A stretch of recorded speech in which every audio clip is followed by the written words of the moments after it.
L'élimination de Marie-Lou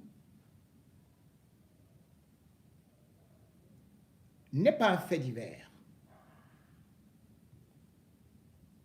C'est justement quelque chose qui ressemble à un crime politique,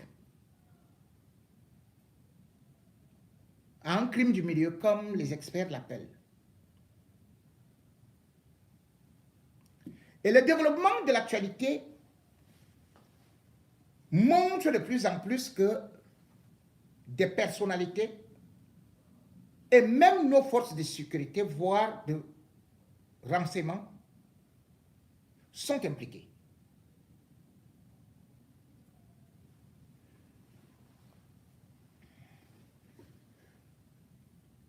Il faut toujours, à chaque crime, à chaque affaire criminelle, mettre d'abord l'eau mobile. Qu'est-ce qu'il y avait autour? Qui en tire le profit? Qui peut salir qui? J'ai fait une sortie là-dessus. C'était lors du live du jeudi où j'ai dit le chemin si facile qui a été monté et démontré avec Ngouchiga, Sylvestre, le sénateur, me paraissait tiré du bout des cheveux, fabriqué, préfabriqué pour nous orienter.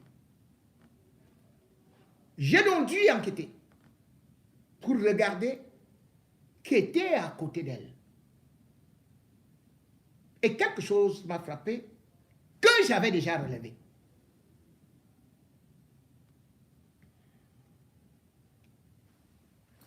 Marie-Lou qui est arrivée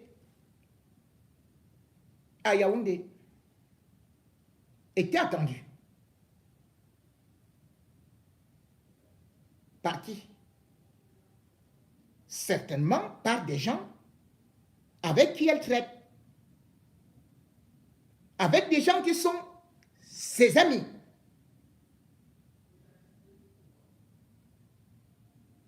Et ce qui lui est arrivé n'est pas arrivé par hasard.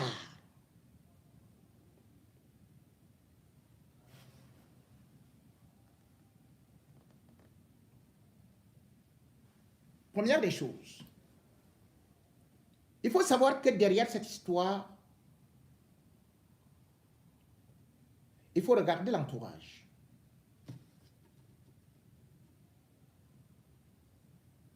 Sur ces photos, comme je le révélais, on constatait qu'elle était proche des forces du pouvoir,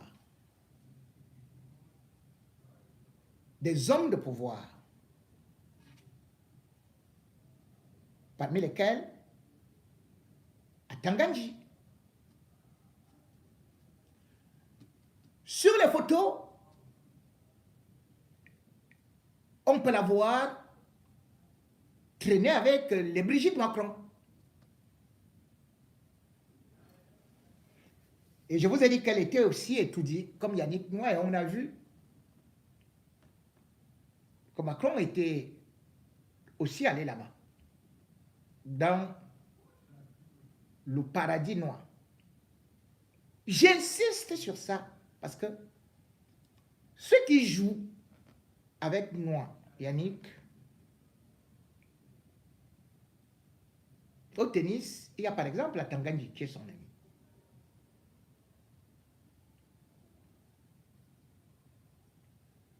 Même si je ne pourrais nullement accuser Yannick de complicité, mais la relation qu'elle a tissée avec Atanganji doit être creusée. Qu'est-ce que les deux la traitaient? Même si, en tant que femme, on nous a dit qu'il y avait la relation des 4 murs. Et pas que ça.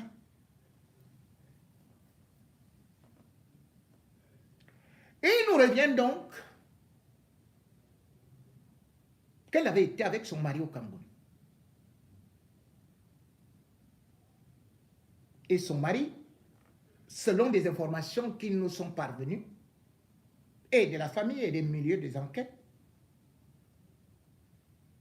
aurait été crack, éliminé au Cameroun.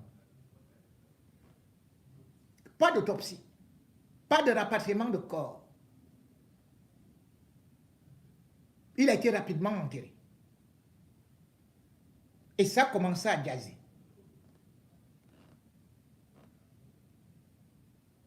Sans être dans des milieux très sains,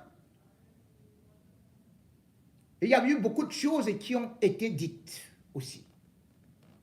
Je ne vais pas revenir sur des relations avec sa maman ou avec ses tantes et tout ça. Qui avait éliminé son mari? Et pourquoi il y a eu un enterrement précipité? Première interrogation. Deuxième question.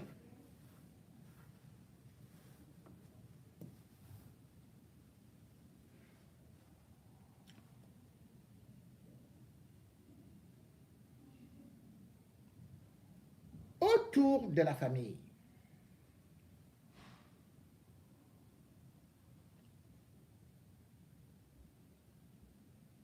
il y a une certaine Zavera.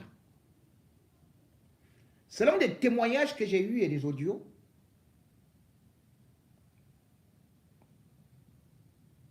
Marilou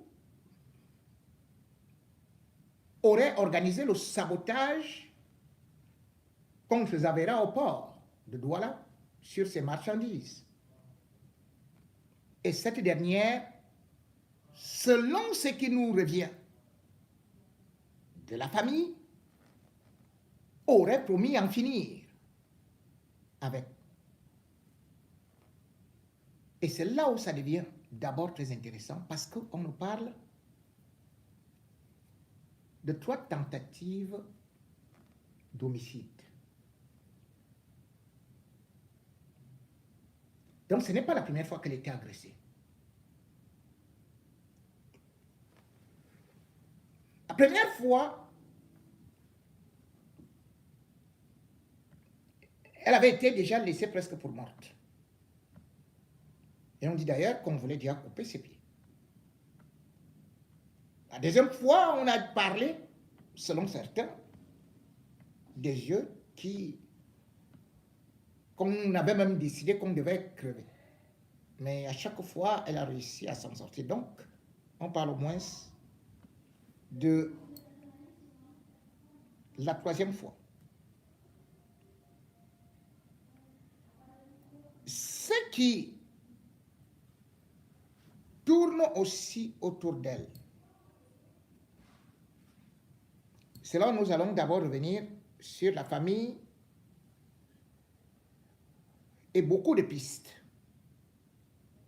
Pourquoi beaucoup de pistes? Parce que je ne vais pas me contenter d'une simple piste. J'ai regardé et je vais revenir sur la piste de Sylvestre Ngouchingue.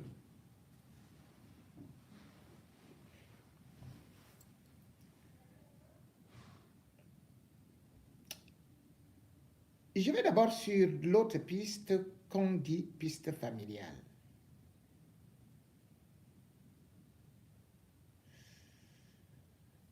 C'est Odile Ngono qui avait vendu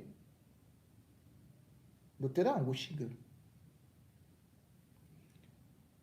Mais derrière, il y a une certaine Madame Bala, née Nga Avoua, Marie, la sœur cadette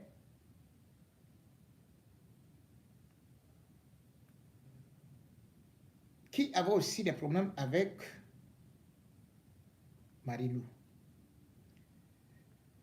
2 de ses enfants, dont je vais donner les noms. Donc, j'ai parlé de Madame Bala Ngavwa Marie, donc 2 de ses enfants. Il y a Tsogo Alphonsine, Bindi Alain, qui ont publiquement menacé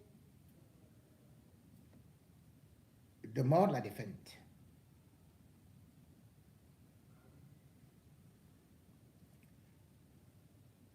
J'aimerais savoir ce que les enquêteurs en ont fait de cette piste. Deuxième piste.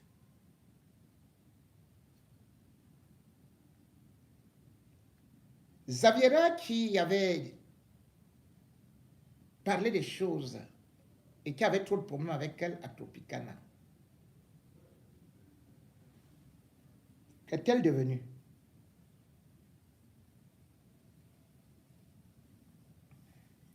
Alors, je vais revenir maintenant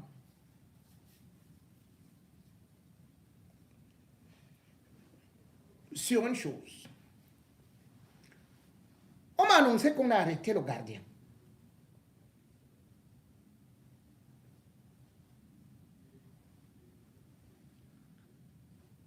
Le gardien, c'est lui maintenant qui est exploité. Je sais qu'on va nous présenter comme si c'était lui l'organisateur. Mais il y a quelque chose qui cloche. Est-ce que le gardien pouvait organiser un tel crime? Et c'est lui qui prend encore le téléphone pour appeler sa fille.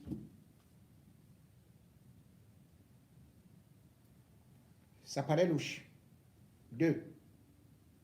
Sur le lieu du crime, on se rend compte que on a acheté des nouvelles machettes bien aiguisées pour la découper. Or, il apparaît que le gardien lui-même avait déjà 2 machettes qui lui avaient été offertes par Marilou. Par Marilou. Il n'utilise pas ces machettes. Il repart acheter d'autres neuves, alors qu'il en avait d'autres pour protéger, pour faire ceci, pour faire cela. Mais il y a quelque chose qui ne va pas. Et si tel est le cas, si c'est un simple vol, si c'est pour ceci et cela, on ne peut pas prendre le temps de découper tel, d'aller préparer sur le réchaud, de manger, de s'installer. Cela veut dire que si on est venu en plein jour, que le gardien lui-même a ouvert, que Marilou n'a pas crié, cela veut dire que ce sont les gens qu'elle connaissait. C'est en plein jour. Ils ne sont pas venus la nuit. C'est en plein jour. Donc, c'est les gens qu'elle connaissait. Et ces gens qu'elle connaissait étaient certainement accompagnés des professionnels du crime. Tout ce qui a été fait montre que c'est des professionnels. Et c'est pour cela que toutes les enquêtes mènent vers des services secrets.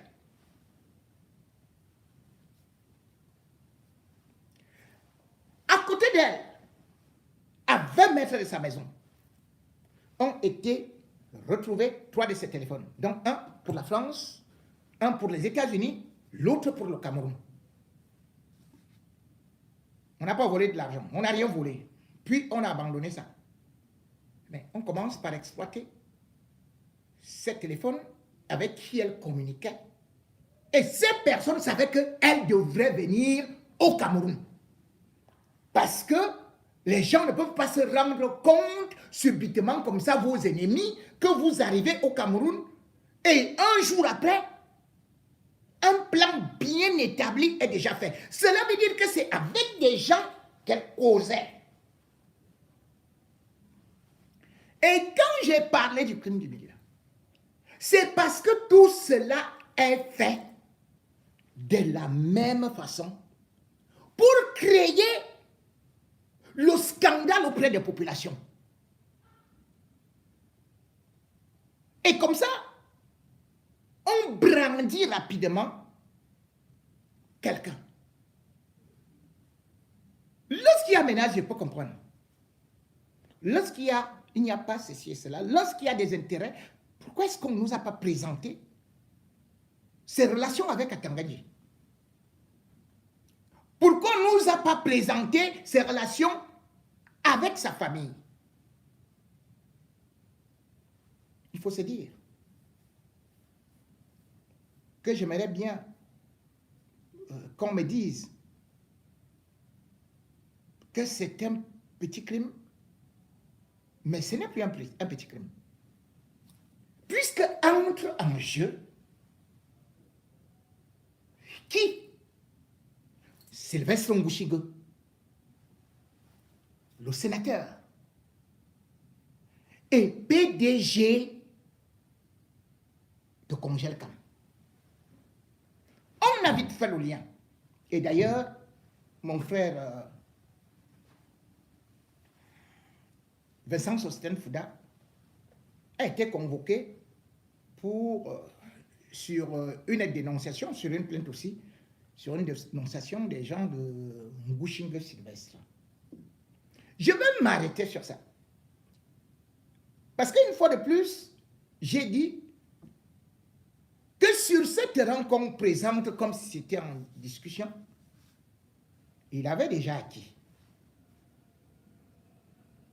auprès de Ngonodil qui dit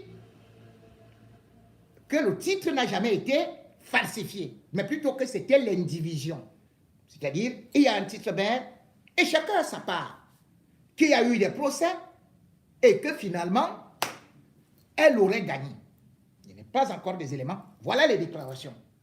Mais en ce qui concerne Ngouchigue, il n'y a pas une affaire de ce terrain qui traîne en justice. C'est déjà réglé. Comment c'est réglé? Le terrain a été acquis 9000 mètres carrés vers Tongolo. Et sur les 9000 mètres carrés, bien évidemment, 1 mètre carré a été acheté à 700 000 francs. Un seul mètre carré. Voilà pourquoi est-ce qu'on parle de milliards. 2 milliards 900 millions. 1 mètre carré, c'était 700 000. Donc vous comprenez comment est-ce que ça s'est beaucoup passé.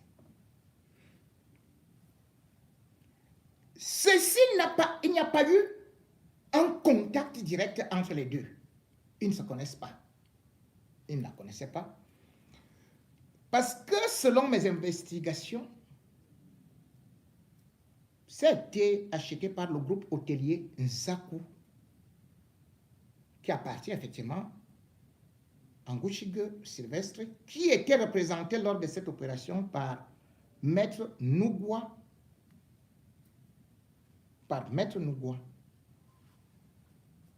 Ça, c'est ce que j'ai ici.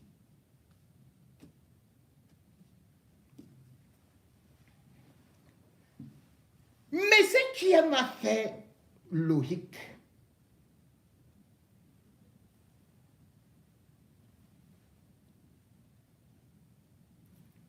c'est que avant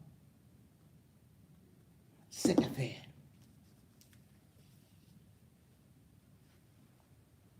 juste avant cette affaire,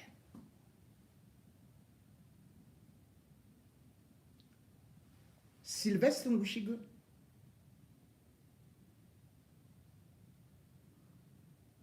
est accusé de terrorisme et de financement de 2 opposants. Kamto, déjà en 2018, et puis Chiroma.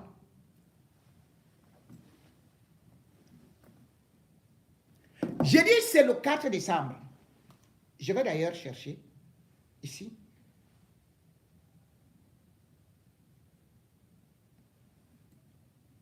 République du Cameroun. Présidence de la République. Ministère de la Défense, État-major des armées. Centre du renseignement militaire. Yaoundé, 1er décembre 2025. Numéro de convocation 2000. Non, 25 048. Bar, Mindef, bar, Emma, bar 150. Convocation. Monsieur Ngouchingue Sylvestre, PDG Congelcam, est prié de bien vouloir se présenter de toute urgence au centre du renseignement militaire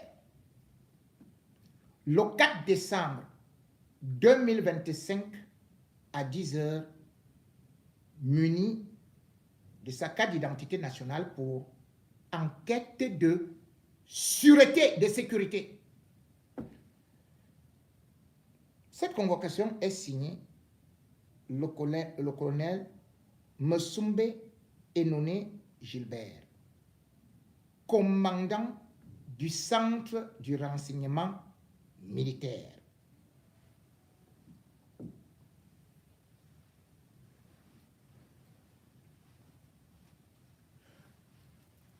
C'est là où vous allez comprendre un certain nombre de choses.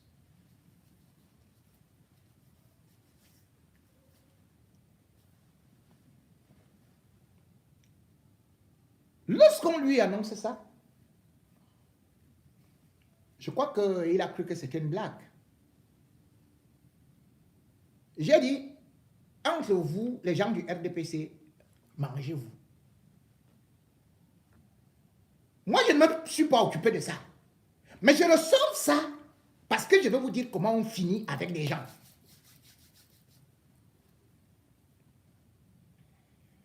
Ce régime-là.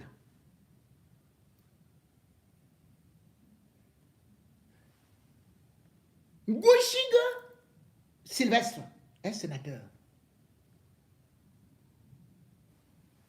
Depuis quand on convoque les sénateurs, ou même les députés, à la sécurité militaire, Ngouchingue va donc faire des pieds et des mains pour dire, moi, je ne pars pas. Parce que pour que je parte selon la loi, il faut envoyer la convocation auprès du secrétariat général à l'attention du président du Sénat, qui est Niang Djifendi. C'est donc le Sénat qui doit d'abord lever son immunité. Avant de le convoquer, on ne peut pas convoquer. De ce quoi il fait partie du bureau. Il fait partie du bureau du Sénat. A été nommé par Biya. Donc, on apprend ça. Moi, mes informations commencent à me dire que on dit qu'il est derrière Issa Chiroma, que c'est lui qui a financé Issa Chiroma. Il fait partie de ceux qui organisent l'opposition pour la prise de pouvoir. Donc, il a commencé d'abord avec Kamto, puis maintenant avec Chiroma. C'est quelqu'un qui est dangereux. Tiens.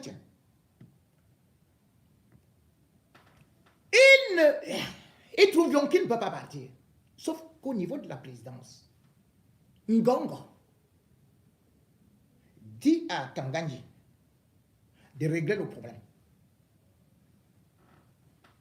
Et comme lui aussi, il a les entrées, c'est là où on va apprendre que on va bientôt arrêter Ngouchingue. Parce que Ngongo va dire, règle le problème, et Kanganji va dire, comme il dit, quoi?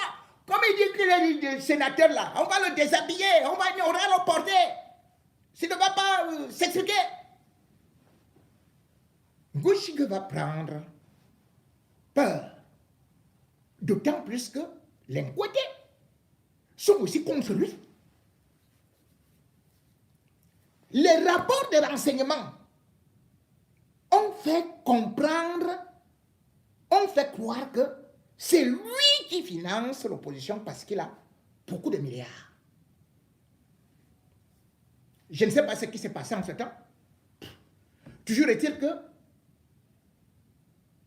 le courrier, maintenant, semble-t-il, a été adressé au secrétaire général,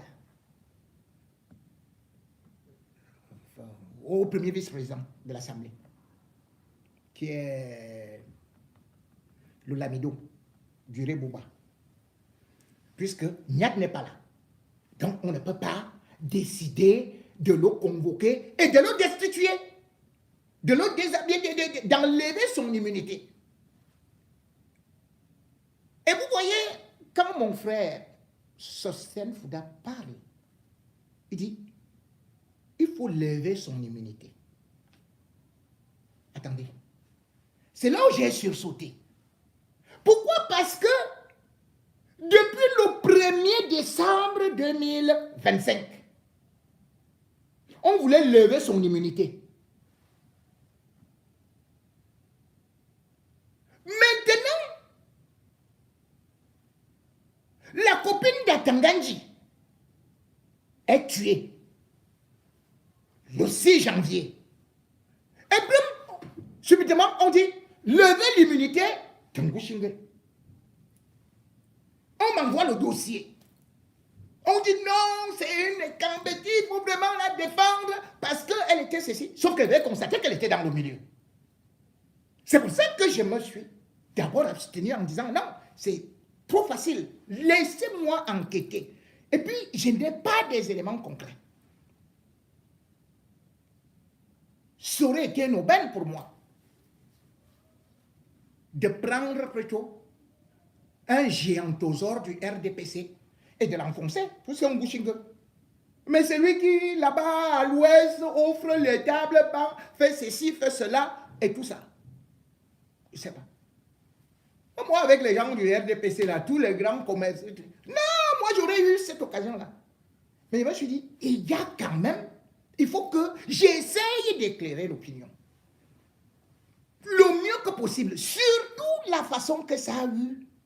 Lorsque on m'a présenté la dépouille, j'ai dit non, non, c'est pas possible. Ce n'est pas possible. Ça, c'est les professionnels. Et c'est le crime du milieu. Parce que je connaissais déjà comment, et d'ailleurs, je vous ai décrit ça, Laurence Vergne, elle avait 31 ans. Elle était aussi d'origine française. Enfin, elle était française.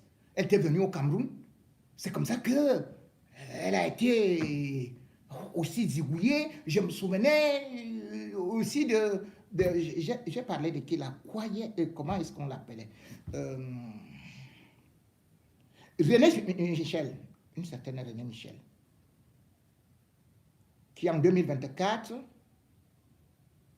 avait aussi été découpée de la même façon. Et d'autres femmes que j'ai citées encore. Et c'est pour ça que je me suis dit que non, non, cette façon-là, c'est pas ça. Je reviens donc à cette convocation. Le secrétaire général du Sénat va le convaincre d'aller à l'audition. Va convaincre Ngouchigue d'aller à l'audition à la sécurité militaire. Je dis bien que nous sommes en décembre. Nous sommes en décembre.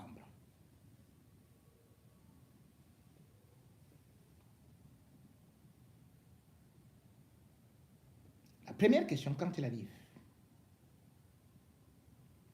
je crois qu'il y avait 4 enquêteurs.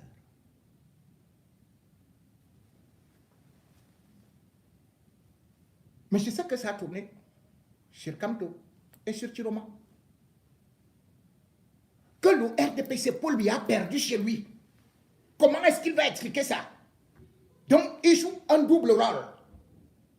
Il est avec Kamto Chiroma et il fait semblant d'être avec Biya. C'est pour ça que Biya a perdu là-bas. Donc, tous les renseignements à Tanganji Nkwete disaient que c'est lui qui a fait perdre Paul Biya là-bas. Avec Tchakoutes. Ça a été beaucoup chaud.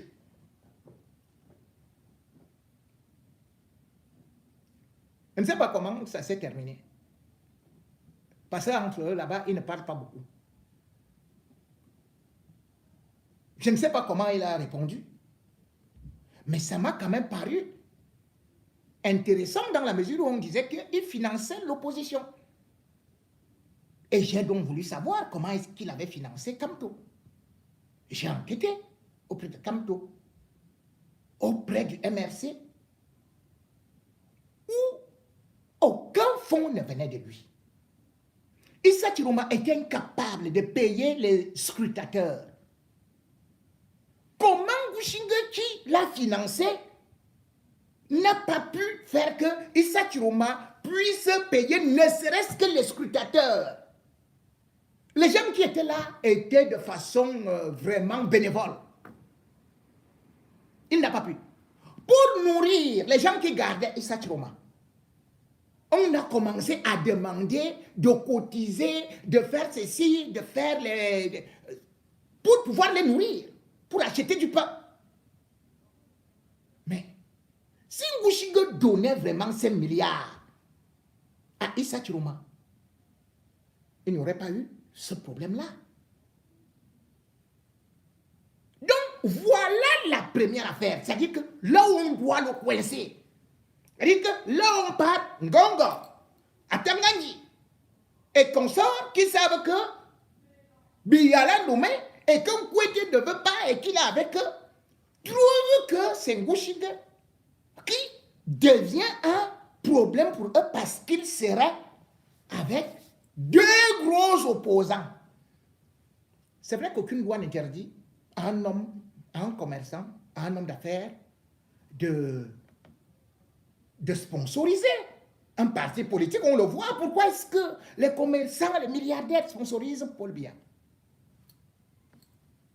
Mais ils sont allés encore sur un autre sujet. Ils lui ont demandé sa fortune. Comment est-ce qu'il a eu sa fortune? Ça, c'est quelques bribes que j'ai eues de l'enquête. Je ne sais pas exactement ce qu'il avait répondu là-bas, mais les questions qui étaient déjà prévues, je les connais. Pour avoir sa fortune, je ne sais pas. Mais moi, ce que je sais, c'est que, bon, c'est son histoire, on peut retrouver ça, on sait que c'est quelqu'un qui, voilà, il semble qu'il a commencé à vendre le poisson dans le pouce. Je ne sais pas comment, et puis il est devenu milliardaire parce que avec les bateaux de pêche, il allait à tel ou tel endroit. Bref, il a expliqué ça dans une interview et j'espère que c'est ce qu'il a dû répéter puisque je n'ai pas encore toute son audition. Enfin, je n'ai même pas son audition, mais j'ai quelques bribes de ce que ceux qui étaient là m'ont un peu rapporté. Et là, ça devient intéressant. C'est le terrain.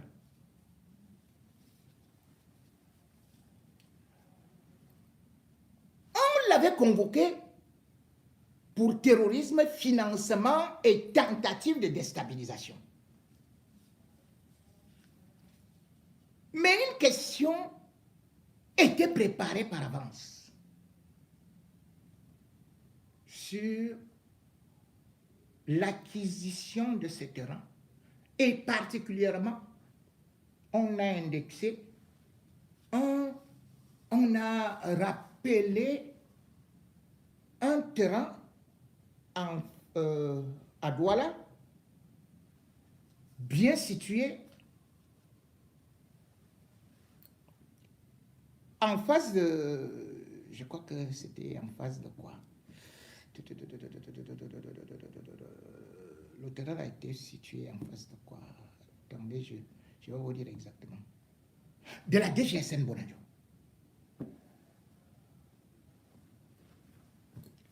Ce qui lui était reproché, c'est qu'il s'est attaqué à l'armée. Et c'est ça qui m'a intéressé. Parce que les autres là, ne m'intéressaient pas beaucoup. Comme déstabilisation, je comprends maintenant. Il s'est attaqué à l'armée comment? On a dit que ce terrain, il a humilié un colonel, il a délogé de là, et ceci et cela, et là, c'est cette partie-là que je voulais. Or, il était établi que Ngouchiga, quand il a eu ce terrain qu'on dit qu'il appartenait à l'État, et qu'il a dépossédé et qu'il a chassé les autorités administratives jusqu'à humilier un colonel.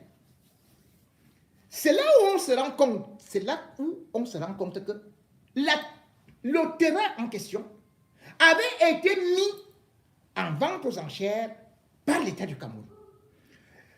Le premier acquéreur, c'est l'une des femmes les plus riches du Cameroun, sinon la femme la plus riche. Kate Fosso, vous savez qui disait-on Coca-Cola et tout. Elle a une fortune estimée à 150 milliards. Ngouchigue a une fortune estimée à 153 milliards. Donc, c'est des milliardaires. Donc, c'est elle et son groupe qui s'étaient intéressés à ce terrain. Le terrain coûtait 4 milliards. Mais Ngouchigue avait... Au moment où il devait signer, donc parce qu'il envoie ses avocats, je crois qu'elle avait d'abord eu à négocier avec les premiers acquéreurs qui n'ont pas donné toute la somme d'argent, c'est-à-dire que Kate Fosso. Il était parti les voir, c'est comme ça qu'il avait versé leur acompte, remboursé leur acompte. 1,5 milliard. Ce terrain, il l'a finalement acquis à 4 milliards.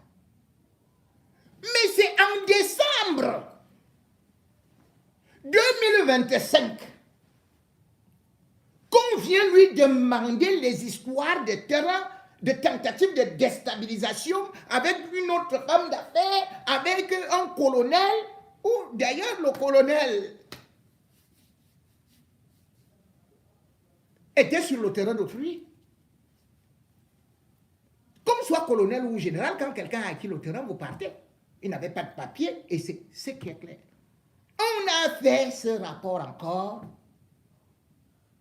en Ngongo, puisque si je dis que Abia, ce serait vous mentir, puisque c'est Ngongo qui prend les décisions, qui fait ceci, qui fait cela. Donc on l'avait déjà totalement encerclé. On a demandé la position de tous ces immeubles. Pourquoi tel immeuble? Pourquoi il a autant d'immeubles? Juste après l'affaire des terrains, est-ce que les titres fonciers avaient été... Est-ce qu'il n'y a pas de problème sur les titres fonciers? Il avait été obligé de donner jusqu'à l'identité de ses enfants qui, après leurs études, n'ont pas accepté d'aller travailler au niveau de l'État, mais sont des représentants et des gestionnaires de ces immeubles. Donc vous voyez qu'en décembre,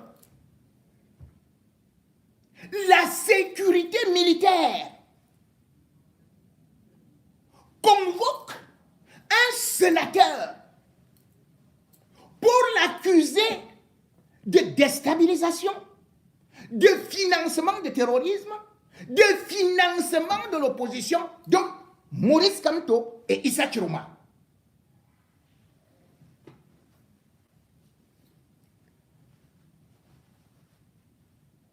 Là, tout de suite, avec tous ces éléments, il ne pouvait pas le dominer, l'emprisonner.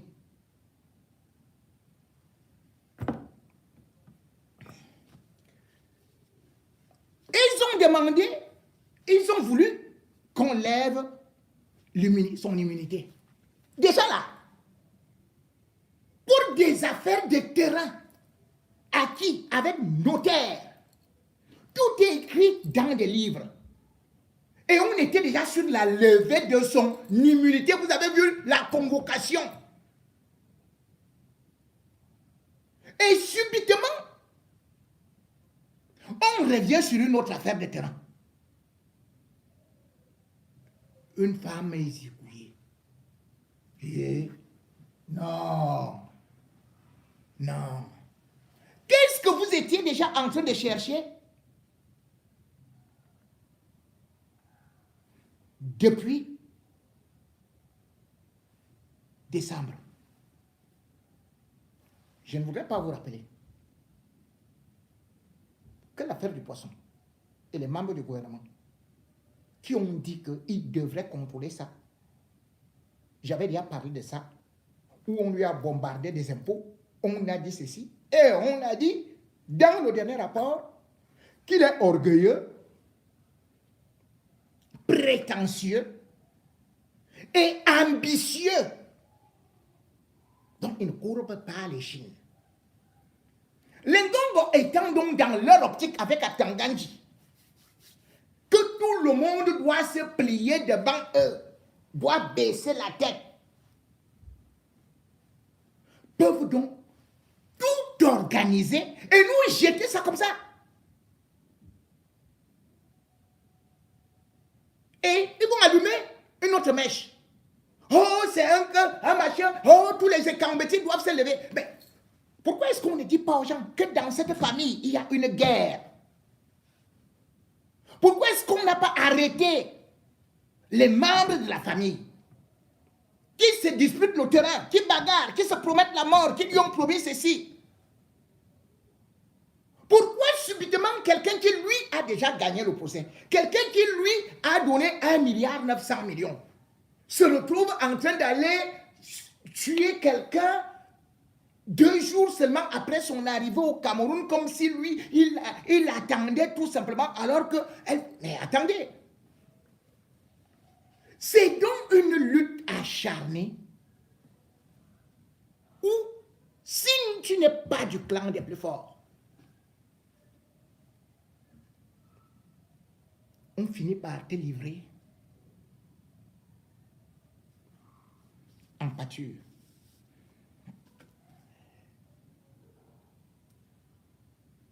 Et quand on parle des suspects, chaque fois, ça passe toujours qu'on a attrapé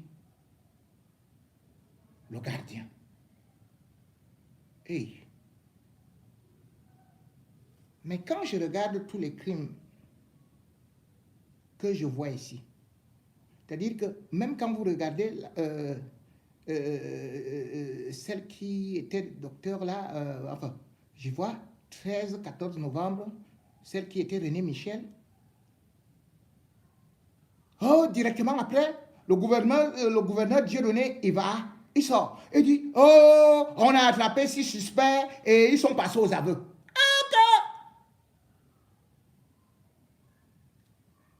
Après, plus rien. La famille, par la suite, va dire que c'est le mensonge. La chercheuse de l'Institut de recherche et de développement, IRD, qui était docteur en biologie, on dit aussi que les malfrats avaient pris en otage le vigile. Après, au final, on nous présente le vigile comme étant chef de gang. On interpelle 8 personnes. Elle aussi, elle avait peut-être vers les 57 ans et tout. Mais bon, non, celle-là, elle avait 31 ans. Où est partie cette affaire avec tous ces vigiles-là? C'est maintenant que la famille est en train de saisir la justice française pour dire que c'est l'État du Cameroun qui l'a tué.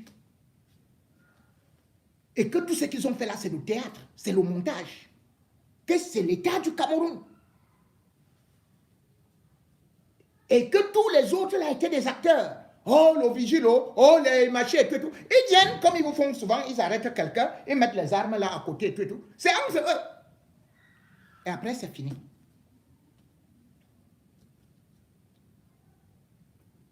Je voudrais donc une fois de plus, aujourd'hui, dire que quelqu'un qui roule avec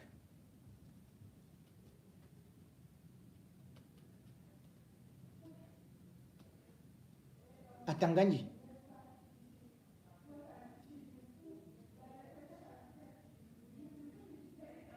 c'est une relation compliquée.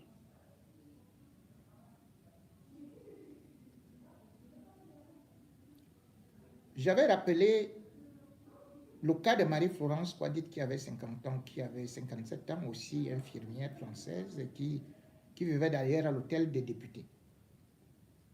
Ouais, dans un milieu de sécurité comme ça, mais néanmoins, on a retrouvé son corps déposé quelque part.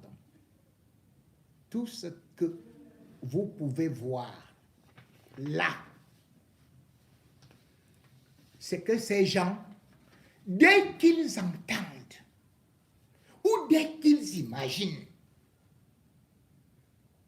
que vous n'êtes pas de leur clan, directement ils disent que vous êtes opposant. Et comme tel, ils montent une histoire, ils sont capables d'égorger leurs enfants et ils vont vous accuser. Ils vont vous accuser. Atangandi doit être interpellé si vous voulez la justice. J'ai vu que vous invitez mon frère, que vous convoquez mon frère, que bien évidemment, lui aussi, c'est Ngouchingue qui lui a porté plainte. Il était dans le droit, le devoir moral de dénoncer. Il n'avait pas tous ces éléments. Même s'il a accusé Ngouchingue, c'est parce que c'était orienté vers là. C'était orienté vers là. Mais il faut savoir que derrière cette affaire-là, c'est un crime d'État. Enfin, c'est un crime du milieu. On a utilisé ces gens qui avaient un cynisme, qui ont pris le temps de déguster la douleur, l'horreur, la torture. Aucun individu ou un bandit ne peut venir chez vous, il s'installe, il vous coupe le pied d'abord, il coupe les doigts, il vous coupe ceci, il met un coup de machette à la joue, il fait ceci. Non! Ça ne peut vous rappeler que les affaires comme les Martinez-Zogo. Et aujourd'hui, parce que ces gens savent que ils sont des usurpateurs.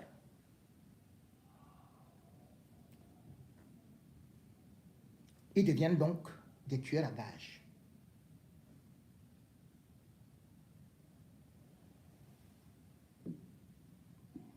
Mais ce qui m'étonne et ce qui m'épate, c'est que j'ai vu des gens du PCRN aussi trop actifs comme d'autres extrémistes. Oh, il faut faire ceci. Oh, Bamiléké, il faut faire ceci. Il faut, oh, vraiment, ils sont rigides, ils prennent le terrain des gens. Ils font ceci, ils font cela. Ah! Ils sont devenus des justiciers. Oh, je me lève. Oh. Quoi? Donc c'est vous qui dénoncez l'assassinat d'une femme?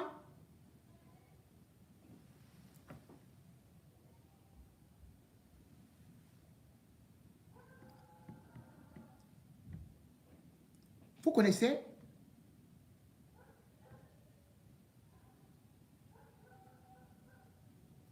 connaissez cette jeune femme que vous avez fini, que vous avez violée?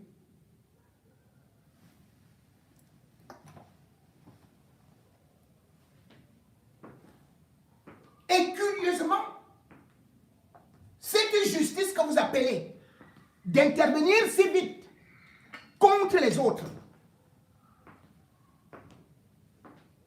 qu'a-t-elle fait contre Poutine? Ce n'est pas Cabral Libi qui est parti sortir ces bandits.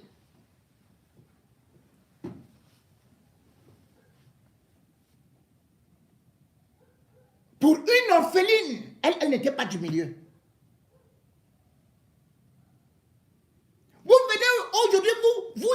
attisez la haine, vous attisez, vous inventez des histoires, vous voulez montrer que vous êtes des justiciers, que c'est vous qui défendez les femmes.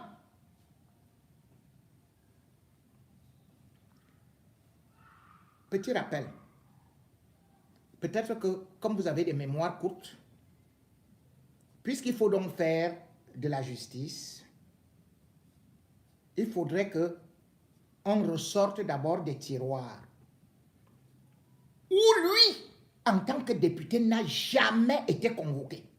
Cabral, lui, n'a jamais été convoqué. Et voilà un sénateur qui, lui, est convoqué à la sécurité militaire, humilié, rapétissé.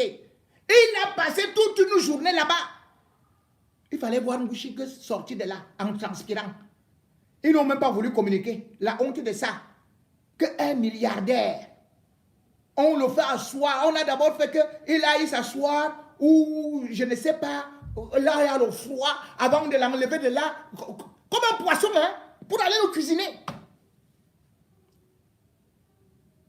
Mais voici des bandits. C'est-à-dire que c'est reconnu, les gens du PCRN ont assassiné une fille après l'avoir violée, empoisonnée.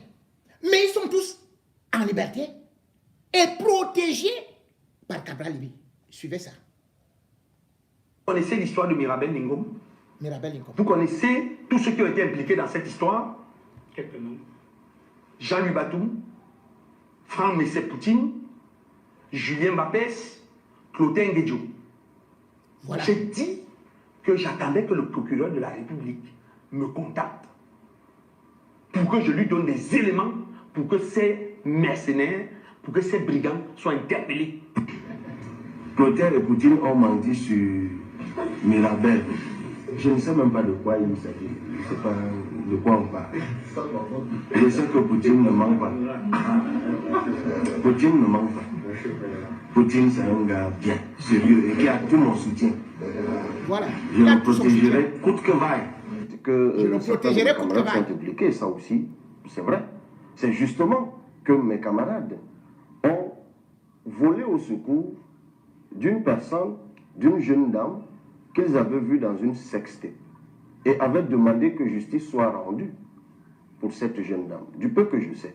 Ils étaient dans leur bon droit de citoyen de dire, si pour une précédente affaire de mœurs, des gens ont été incarcérés, voilà une autre jeune dame qui est au cœur d'une affaire de mœurs, il faut que justice soit dite. Ben, comme cette affaire de mœurs visait donc quelqu'un qui est proche ou sympathisant d'un groupe politique, et ils ont jugé. Il n'y a pas eu de confusion. Attendez, puisque vous m'avez posé une question, je vous réponds. Maintenant, ce qui s'est passé et qui est humain, c'est que mes camarades se sont trompés sur l'identité de la personne qu'ils avaient vue dans la vidéo. Donc, ils ont été mal renseignés et ont publié le nom d'une personne qui n'était pas celle qui était dans la vidéo. Et lorsque la personne qui portait ce nom, paix à son âme, Mirabel Lingom, les a interpellés, parce que la photo qu'ils utilisaient, ils l'avaient tirée de son compte Facebook. Donc, il n'est pas dit que mes camarades avaient publié la nudité d'une dame ou avaient harcelé une dame. Ils avaient appelé à la justice pour cette dame. Ben, écoutez, lorsqu'elle a dit que ce n'était pas elle. Après son passage à l'émission Regard Social, la jeune femme dénommée Mirabel Lingom pensait avoir terminé avec l'épisode de matraquage et de diffamation dont elle faisait l'objet sur la toile depuis plusieurs semaines. Mais elle se trompait. Quelque temps après, les hostilités reprennent sur les réseaux sociaux. Après des mois de harcèlement, Mirabel finira par trouver la mort. Un décès qui va provoquer l'émoi et l'indignation de l'opinion publique, ainsi que celle des internautes. Dès lors, les théories vont se multiplier. Entre suicide, maladie et même empoisonnement. Mais où se trouve la vérité? La mort de Mirabel n'est-elle réellement que le fait du mal qui l'arrangeait, comme certains tentent de le faire croire? Pour comprendre, revivez les jours de calvaire qui ont abouti à la mort tragique de Mirabel Lingom et découvrez les révélations chocs et exclusives d'une femme littéralement poussée au bord du précipice. Pour comprendre la fin, il faut remonter à la Genèse, le chemin de croix de Mirabel, 21 juin 2021, une sextape enflamme la toile et met en scène une jeune femme dénommée Malika Bahemi, dans laquelle est impliqué le journaliste Kamumim. Dans le même temps, une autre sextape circule également sur la toile, dans laquelle on peut clairement voir le web journaliste dénommé Paul Chouta et une jeune femme. Quelque temps après, des individus vont monter au créneau avec la participation du dénommé Julien Bapès, martelant que la jeune femme sur la dite vidéo est bien Mirabel Lingom. Après investigation, l'on découvrira que le dénommé Julien Bapès est l'ex-petit ami de Mirabel. Une version qui va abondamment circuler sur les réseaux sociaux. Elle qui était jusqu'ici inconnue de tous va passer de l'ombre à la lumière. Dans une sortie, le principal acteur de la sextape, Paul Chouta, affirme ne pas connaître la dénommée Mirabel Lingom et souligne de plus qu'il s'agit sur cette vidéo de la mère de son enfant. Une version qui ne va visiblement pas satisfaire Julien Bapès, qui va revenir à la charge avec l'un de ses complices, dénommé Jean-Louis Batoum, qui ira jusque dans la famille de Mirabel et réussira à les convaincre qu'il s'agit bien d'elle sur la sextape.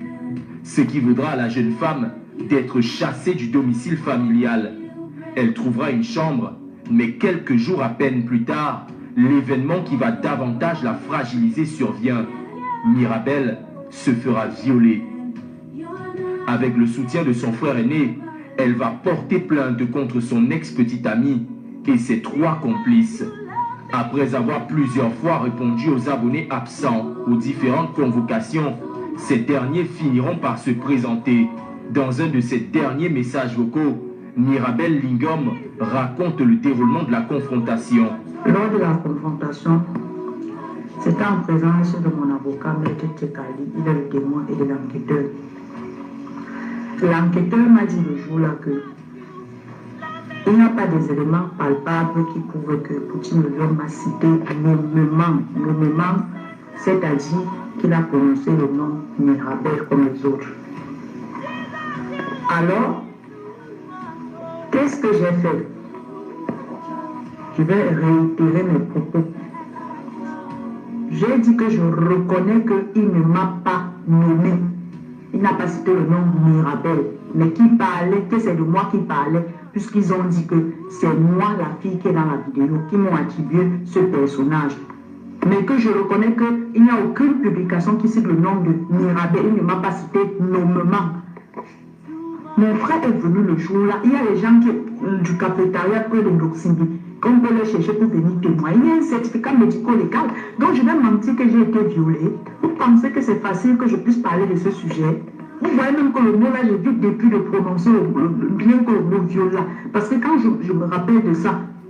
Elle révélera que ces derniers continueront de la narguer et de se moquer d'elle. J'ai cherché une chambre où je suis maintenant seule, parce que les gens la connaissaient. Quand j'étais à Ange Raphaël, ils connaissent où je restais là-bas, ma famille. Quand j'étais à PK10, ils connaissent.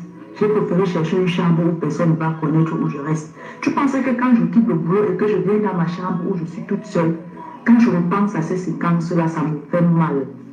Ça me fait vraiment mal. Quand je suis au milieu des gens, là-bas au boulot, je fais semblant d'être forte, mais quand je rentre à la maison, je pleure. Je pleure énormément. Ce qui me fait le plus mal dans ça, c'est que j'ai été abusée sexuellement. Tu comprends un peu? Et ils se moquent de moi. Quand le jour-là, on a posté que j'ai été abusée sexuellement, Bapès est venu, il a posté les émojis en se moquant de moi. Poutine, il y a un capri de camp que Poutine dit qu'on viole aussi le masque. Qui a été violé? Il n'a pas cité le nom de Mirabel. Mais quand il dit on viole aussi le masque, qui a été violé? Il parlait de qui? Pourtant, lors d'une énième confrontation, Paul Chouta fera venir la supposée jeune femme de la vidéo, qui confirmera qu'il s'agit bien d'elle sur cette sextape, comme le témoigne Mirabel Lingom dans un autre de ses messages vocaux. Comme cela ne suffisait pas, la fille est venue le jour à la brigade, confirmer que c'est elle qui est dans la vidéo. On nous a fait un test, on nous a passé au scanner, on a retrouvé les mêmes indices corporels que la fille de la vidéo. D'ailleurs, elle a déclaré que c'est elle. Et quand on appelle Mbappé pour lui demander d'identifier la fille qui est dans la vidéo, lui et Clotaire et tout disent que c'est moi. Mirabel révélera également que le dénommé Julien Bapès lui enverra un message pour la convaincre de retirer sa plainte. Maintenant, il m'envoie le message. Il m'envoie le message pour dire que je retire ma plainte. Qu'il s'est trompé. Il ne reconnaît même pas l'erreur qu'il a fait. Il appelle mon frère pour menacer mon frère. Dans ces messages vocaux, on découvre une Mirabel abattue, au bord de la crise de nerfs. Tout ceci a gâché ma journée, vraiment. Quand je me suis déconnecté vers 9h30 là, j'ai essayé de préparer ça à la maison ou alors après de faire la lessive. Après, je me connecte, je vois ça. Je voulais même ça, à peine si j'ai mis une cuillère à la bouche. Quand j'ai écouté le voice là, je vais souvent baisser la nourriture là, j'ai perdu goût à la vie. Je ne sais pas le genre de souffrance qu'on m'inflige, je ne sais pas ce que j'ai bien fait pour mériter tout ceci. Je ne sais pas. J'étais moi tranquille dans mon monde. J'ai fini ma formation à l'ING. Tout ce que je voulais, c'était de donner un sens à ma vie. Une nouvelle face à la société. Tout ça parce que je suis pauvre. On dit que je n'ai jamais été violée. C'est ce que c'est que le senti d'avoir été violée, on ne s'en souvient même pas. On ne s'en souvient même pas. On ne s'en souvient même pas. Je ne me souviens même pas de ce qui s'est passé le jour-là. Je me suis réveillée à moitié nuit. Maintenant, ils disent que je n'ai jamais été violée. Cette dernière a l'impression d'avoir été trahie et accuse le sort. Je n'ai qu'une envie, c'est de quitter ce monde. Parce qu'ils m'ont tué le jour que j'ai décidé le jour qu'ils ont décidé de donner l'hiver à mes 10 couplets. Qu'est-ce que j'ai bien fait? La pauvreté, c'est un péché. C'est un péché, la pauvreté.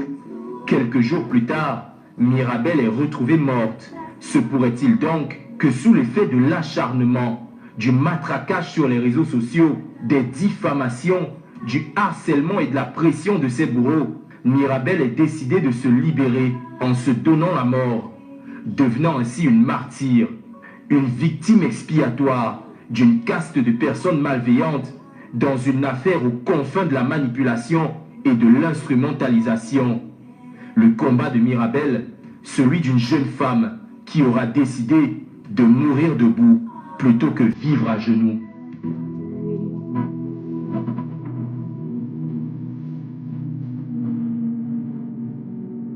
Voilà le combat.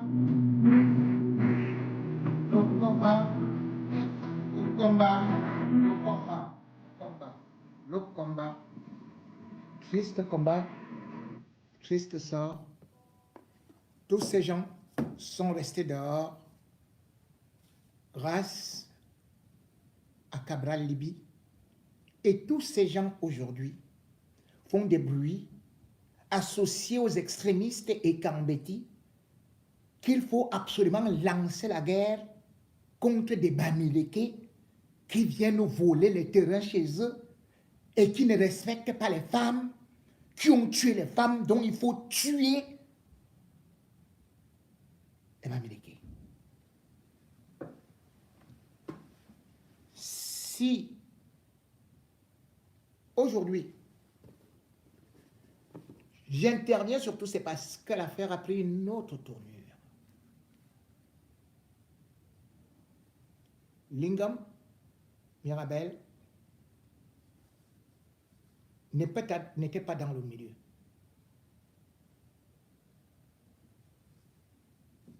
Ni Cabral Libye, ni quelqu'un du PCRN, y compris les femmes, ne sont partis s'incliner devant sa dépouille. Personne n'a demandé une enquête. Bien au contraire, ils ont étouffé l'affaire auprès du procureur. Nous, ce que nous demandons, c'est que tous ceux qui sont concernés dans l'affaire de Marilou soient convoqués. Mais comme je vous ai dit, et je vais insister sur ça, avant même l'assassinat de Marilou, Ngouchigue était déjà convoqué pour des histoires de terrain des terrains acquis bien longtemps et du terrorisme d'abord, financement de Issa Chiroma et de Maurice Kamto. Et du coup, il y a des circonstances atténuantes. Lui qui pourtant n'a jamais financé un opposant. Lui qui pourtant fait comme ça avec son argent pour les gens qui sont à côté de lui. Moi, je suis un bêtis. La seigneurie. Il m'est interdit, mais alors interdit, d'entrer dans des complots si je n'ai pas des éléments. Chaque fois que vous m'avez vu dénoncer un assassinat ou un crime, parfois même avant, comme je parle de Mbapou maintenant, c'est parce que j'ai des éléments. Mais ici, Ketia Cortés, Nkwete, Ngongo, Atangandi, c'est une association de tueurs et de malfaiteurs.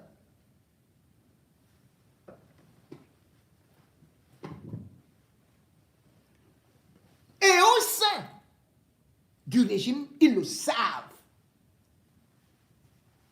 Tous ceux qui ne sont pas dans leur clan sont voués au néant.